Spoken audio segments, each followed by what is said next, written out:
God uses suffering and adversity in our lives to learn to trust Him in all things. When faced with suffering, King David did not run away, but he ran toward the Lord. I'm your host, Aaron Miller, pastor of equipping at Grace Baptist Church in Santa Clarita, California. Welcome to Magnify.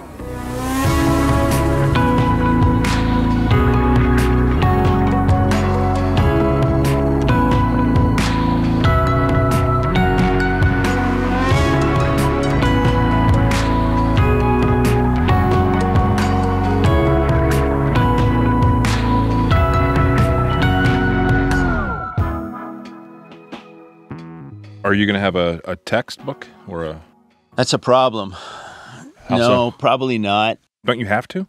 Yeah, I don't have one for my... Well, I do. I have readings for my preaching class. In the preaching class, I have them do some reading.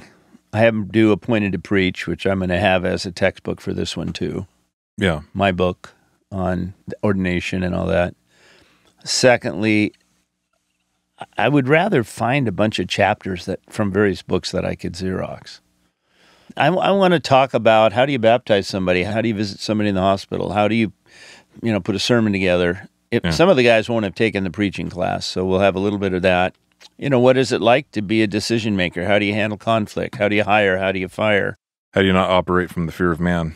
Yeah. Well, I'll let you come in and teach that one. Oh, good grief. How do you suffer well? Yeah. What about finances? What do you do when they say something off to your wife, sideways to your kids? No, man, suffering in ministry, it's a thing. It's not either. It's a privilege. It's still a thing. I have the best job in You the do, world. but it's better now that I have you. Let's not pretend there haven't been hard moments. Oh, yeah. Or hard seasons. It was an advantage, though, growing up in a preacher's home, I think. Did you ever watch your dad struggle, or did you kind of keep that hidden? I was there at a business meeting where he was talking and a guy got up, marched down the center aisle and said we were paying him too much. In the middle of the sermon? No, in the middle of him doing a little devotional at the end of the meeting. Holy cow. What'd your dad do?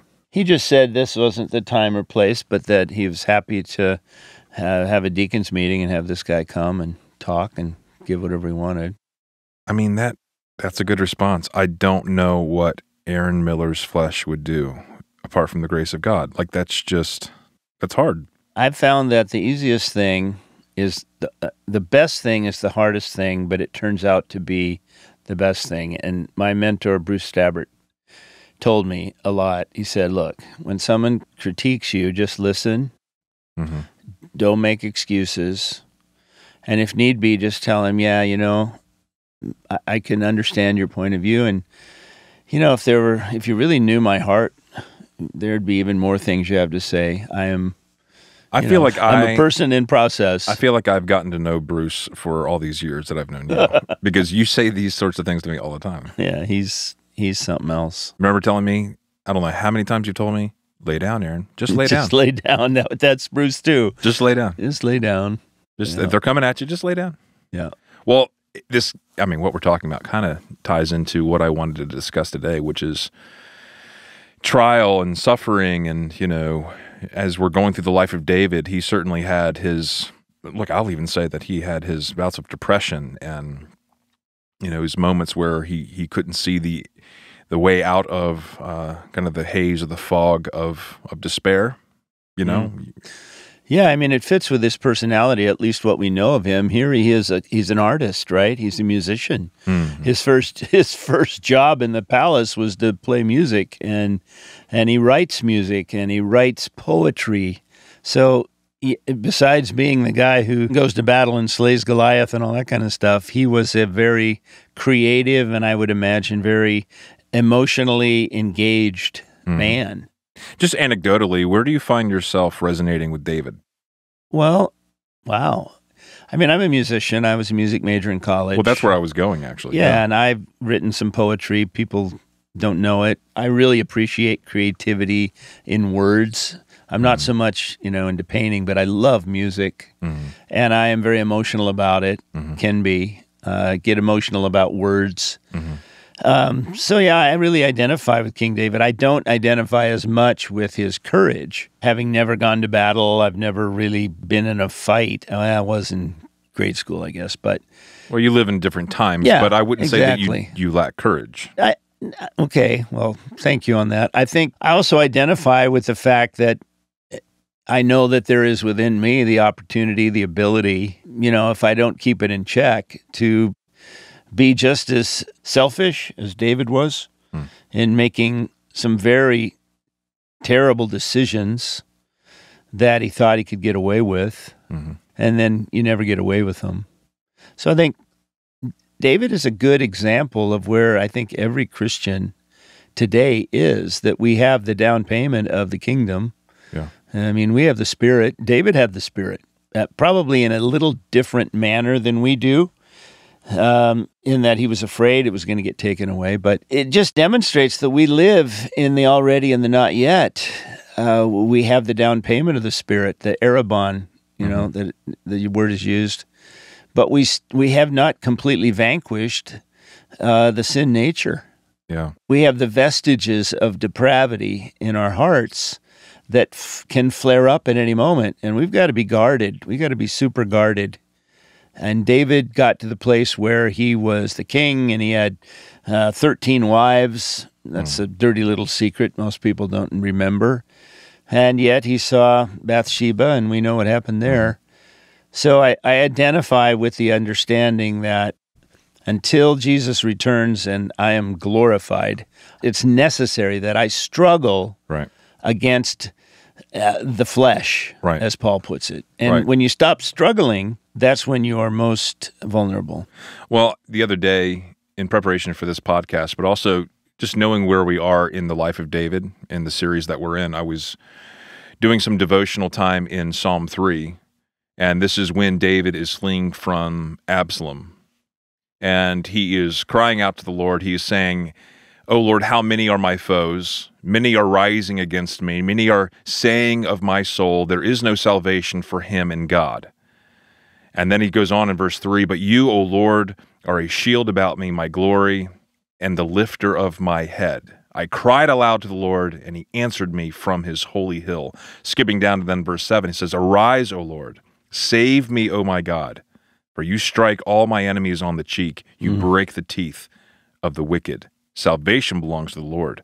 Your blessing be on your people." The reason why the Psalms and just the wisdom literature in general resonates with people is because it's so human. Like everyone sees themselves in what David is expressing there. Can you imagine? I mean, this is his son.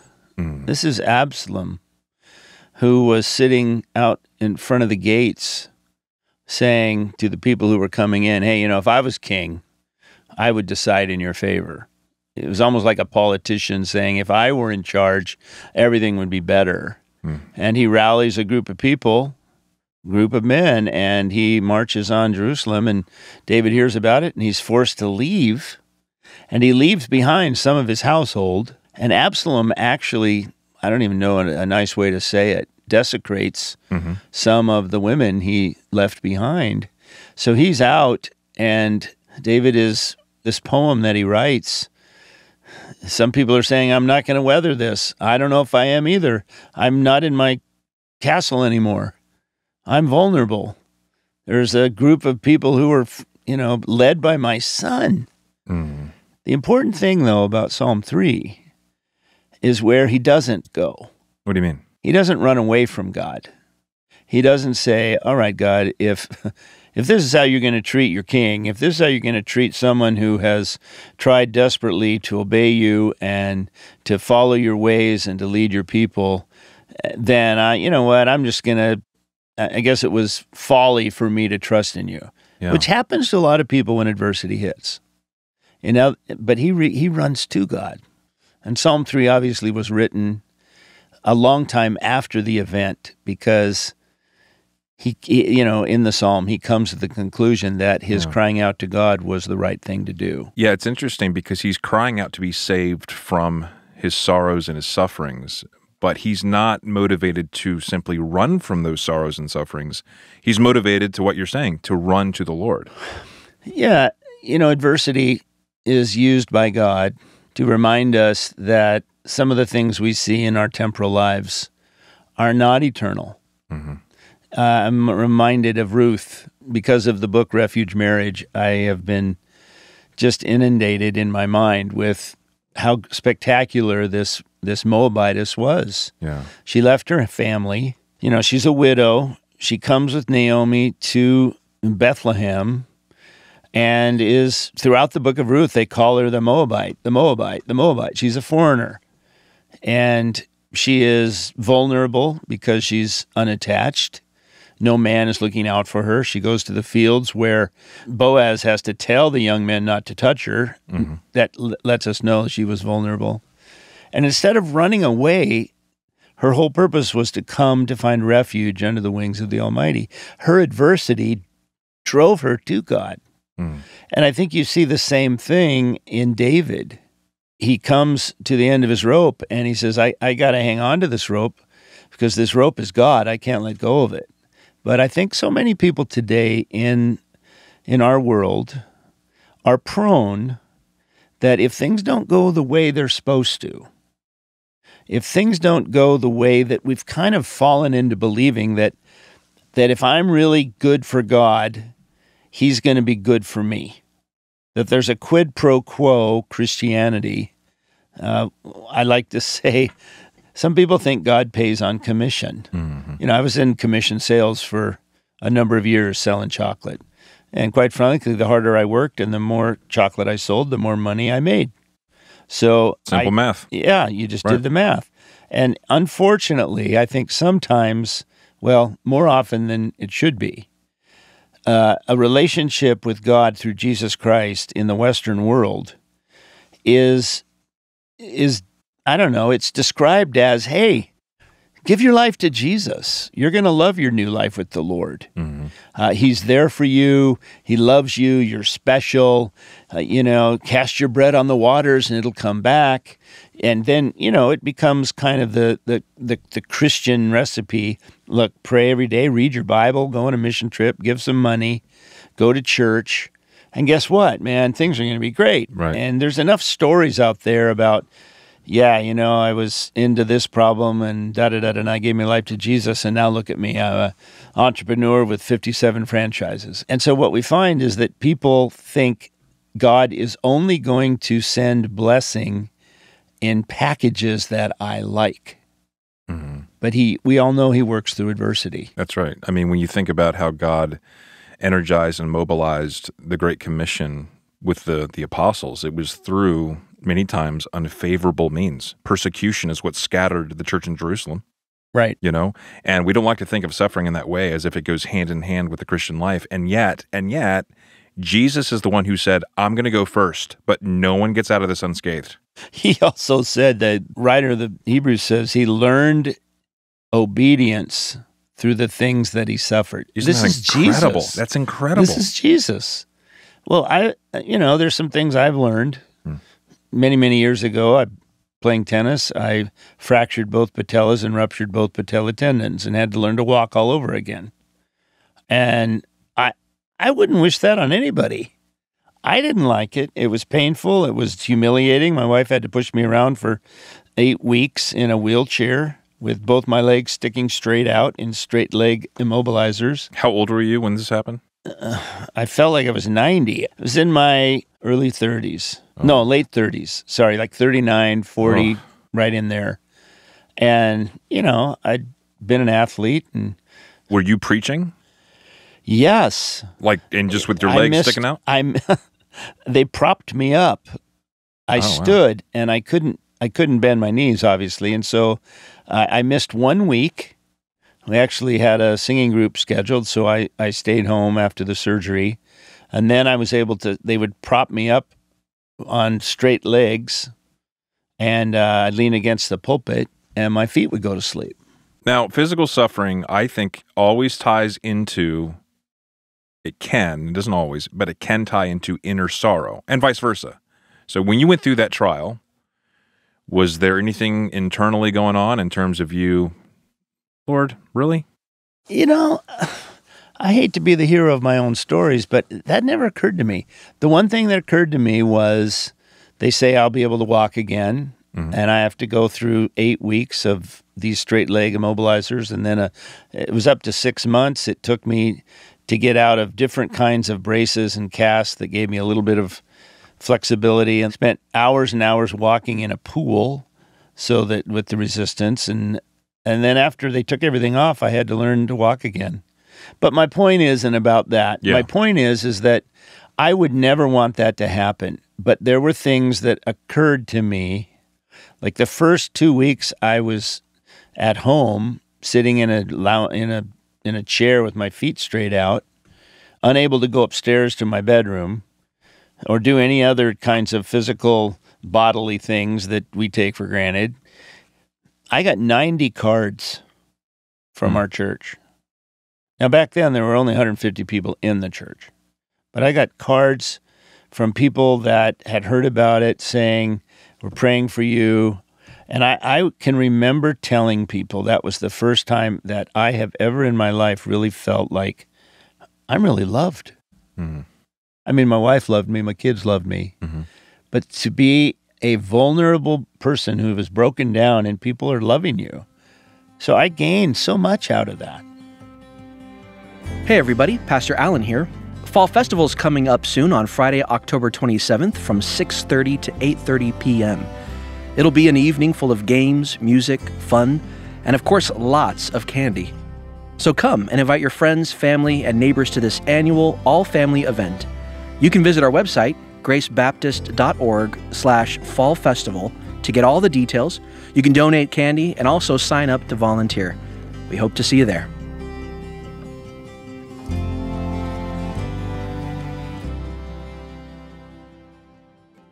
So then how should just generally Christians view suffering or conflict?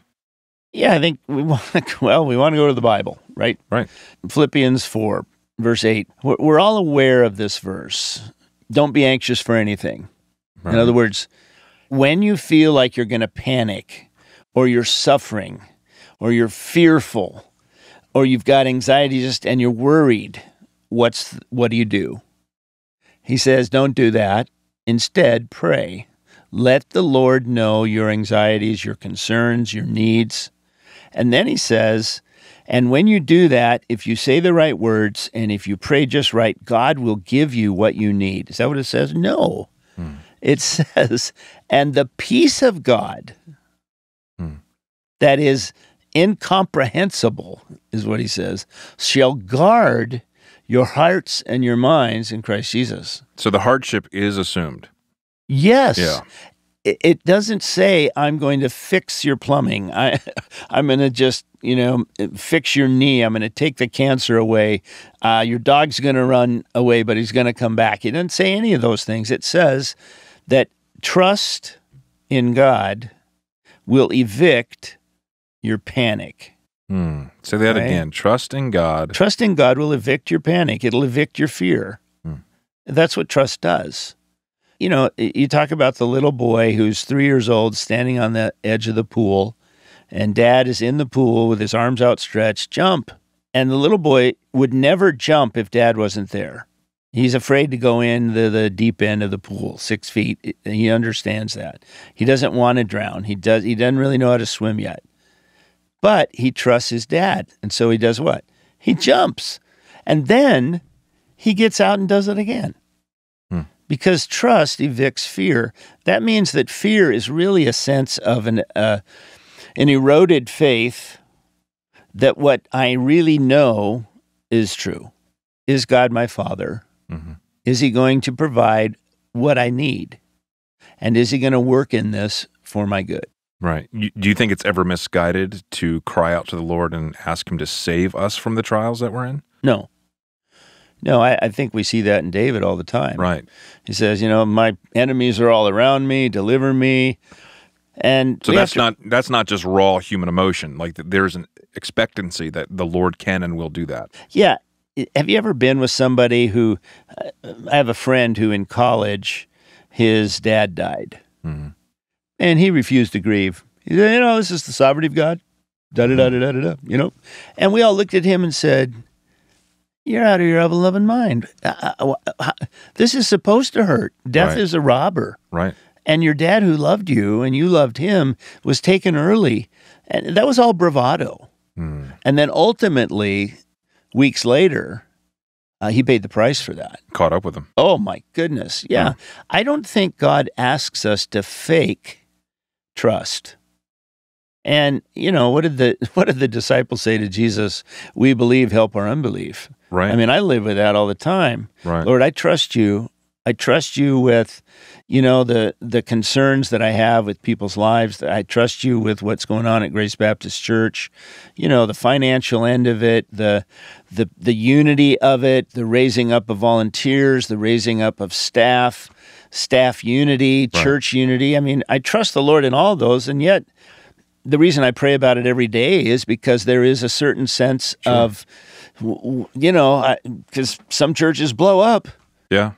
I don't want that. So I pray about it, and I trust God. And we recognize that those physical human elements God does care about. So like when we as pastors go to the hospital and we visit the sick, or someone with terminal cancer, what do we do when we pray for them? We don't simply say, well, the body doesn't matter. Exactly. We're just going to pray for your soul. No, Lord, take the cancer away. Well, not long ago, a few weeks ago, there was someone that I knew pretty well, and they suffered the suicidal death of one of their kids, and they're hurting. So you don't go in and say, "Well, just trust the Lord," take 2 prayers and call me in the morning. No, you enter into that anguish. There is anguish. The question isn't, once you're saved, are we never going to have anguish? No, we will, but it's in those moments that Paul promises we'll have the peace that passes understanding if we can trust God. And it doesn't come in one big batch. It's incremental. Sure. Because we are still doubters. We still have this part of our depravity that gets mad when things aren't right. But some of this stems, Aaron, from something you and I have talked about before, is this misguided perception that giving my life to Jesus Christ means my life is always going to be happy. Mm-hmm. It's always going to be pleasurable. You were recounting a conversation you had with a gentleman recently. What was he from Romania? Yeah, that was back when I was on sabbatical. I actually used it in a sermon. He was our waiter at a little cafe in Boston when Cheryl and I were sitting out on the sidewalk and eating at this little place, having a breakfast, and he was our waiter. And I asked him, where are you from? He said, Romania. I've been here 7 years, married an American. Still had a pretty thick accent. And I said, well, what have you learned in leaving Romania? And he had to leave. He didn't explain why, but something either political or ethnic, I'm not sure why. But he basically escaped and came to America. And he says, well, one thing I've learned is that you Americans think life's always supposed to be good. He says, in Romania, we know that's not true. Life is filled with heartache. Life is filled with challenge. And that stuck with me because I think there are a lot of believers, especially in the West, who think, okay, now that they've been sold the bill of goods by some gospel light preachers who say, trust Jesus, try Jesus. Sure. Remember those little pins? Yeah. Try Jesus. Like a pair of shoes. Yeah. If they don't fit, throw them out. Right. And Jesus is your life coach. He's your attorney. He's your lifeguard. He jumps into all of the deep waters that you find yourself in, and you're always rescued, and then he gives you a Snickers bar, and you're just happy as can be. Well, that's just not true. But people buy into it in a way and say, okay, if I do this for God, he'll do this for me. Well, we were talking earlier. We as pastors have been guilty of that sort of thinking in ministry. Yeah, you and I were having a conversation. I mean, I fully admit that there are times in my life still where I'll go, okay, the reason I'm not going to do something I know is wrong is because I don't want the Lord to use that against me and have our offerings drop at Grace Baptist. Yeah. Or, I want us to thrive, so I'm going to make sure that I do good because that way God will and its bottom line is this: we tend to think that the reason we obey is to be blessed.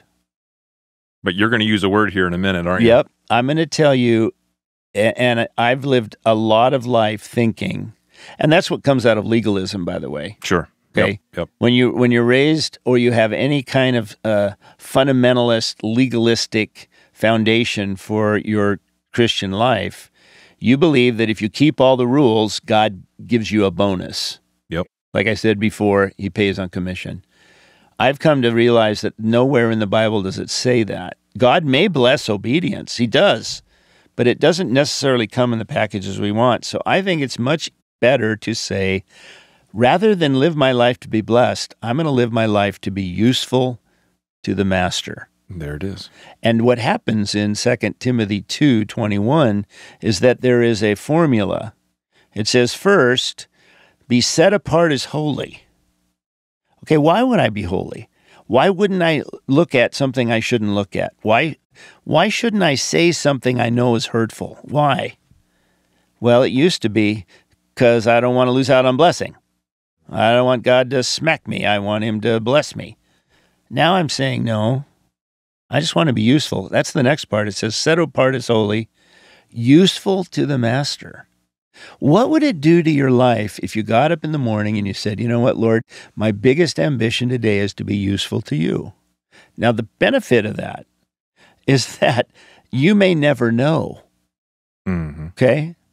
You know, Aaron, you and I are in privileged positions. We stand up in front of people and we preach the gospel. The Spirit of God uses it in their lives. We may never know who he has used us to help.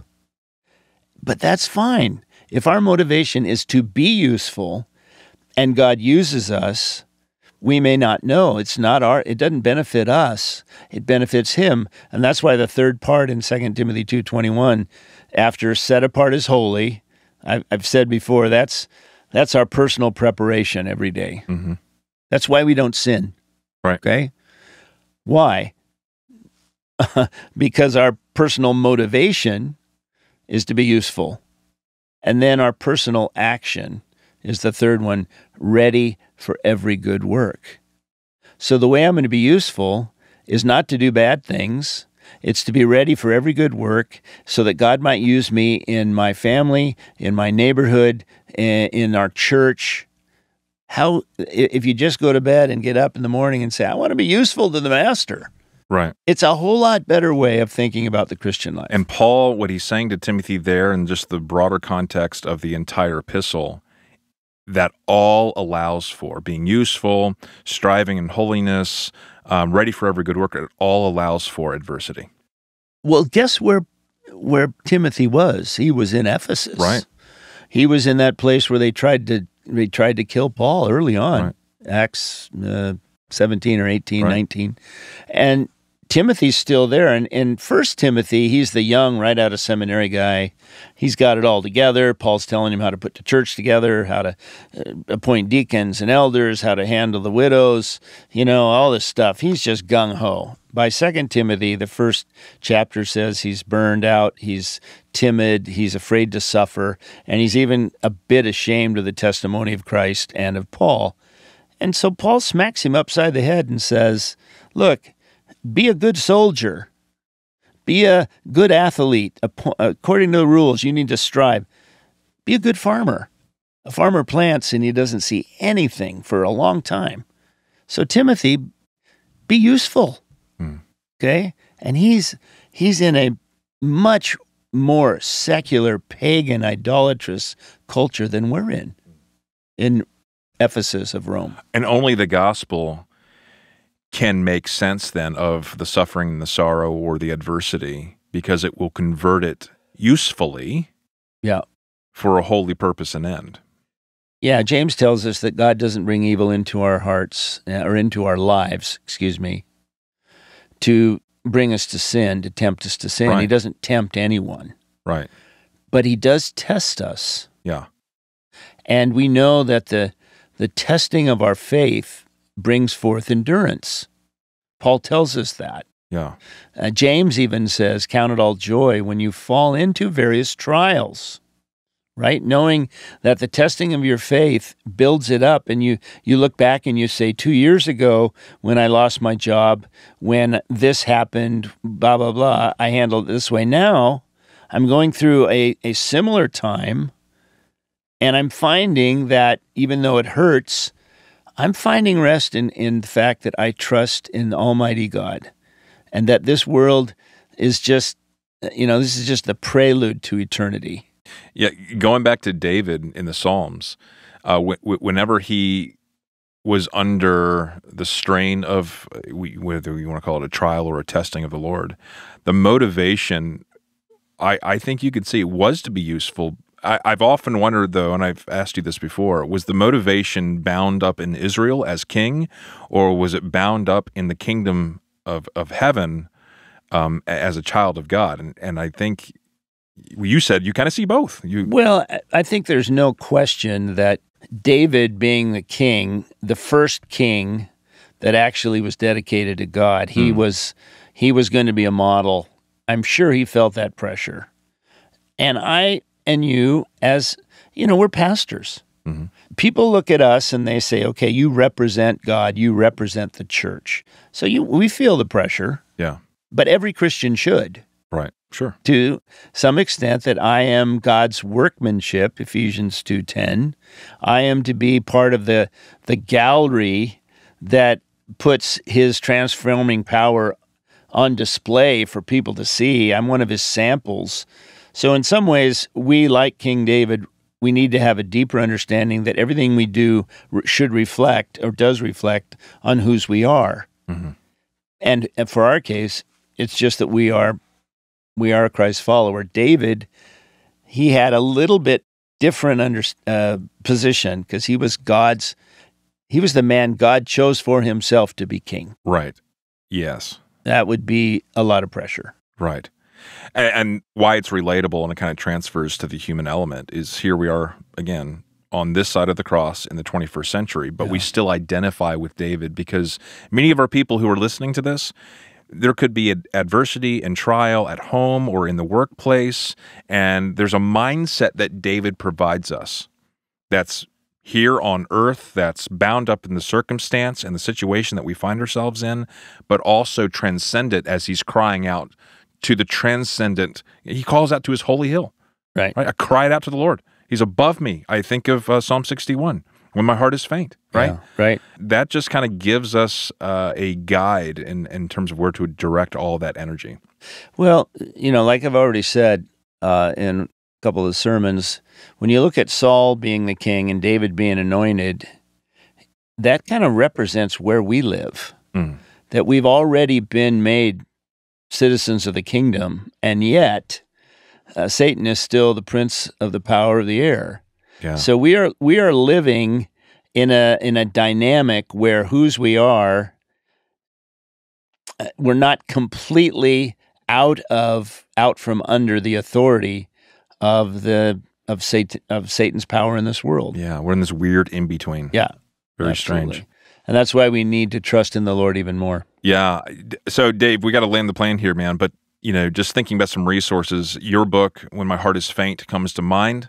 A number of the Psalms certainly come to mind as a resource for people that might find themselves in kind of a similar situation as King David. Right. So we've already mentioned Psalm 3, Psalm 61. Any other resources, brother? Wow.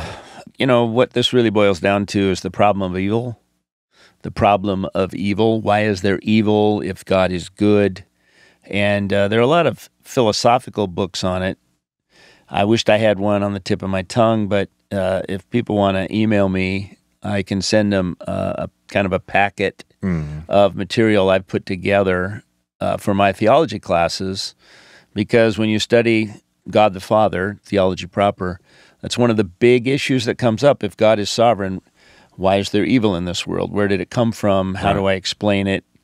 What do I do with it? So, yeah, I mean, that can be a really deep philosophical dive, but there are good, helpful resources. If you just email folks, david.hegg@gracebaptist.org, he certainly will send that along to you. And email me as well, aaron.miller@gracebaptist.org. We want to be a resource to you. Dave, love you, man. It's always a pleasure. It's fun. You're good. Folks, thanks so much for joining us today. Hopefully you'll be able to pick it back up with us next week as we enjoy another episode of Magnify. Thanks for streaming. Thank you so much for joining us today. Make sure to subscribe to Magnify Podcast so you never miss an episode. If you enjoyed this episode, please share it with others. Post about it on social media or leave a rating and review. We would love to hear from you, so if you have any questions you'd like to ask in our mailbag, you can email them to magnify@gracebaptist.org, and we will answer them on the show. Thank you so much for streaming.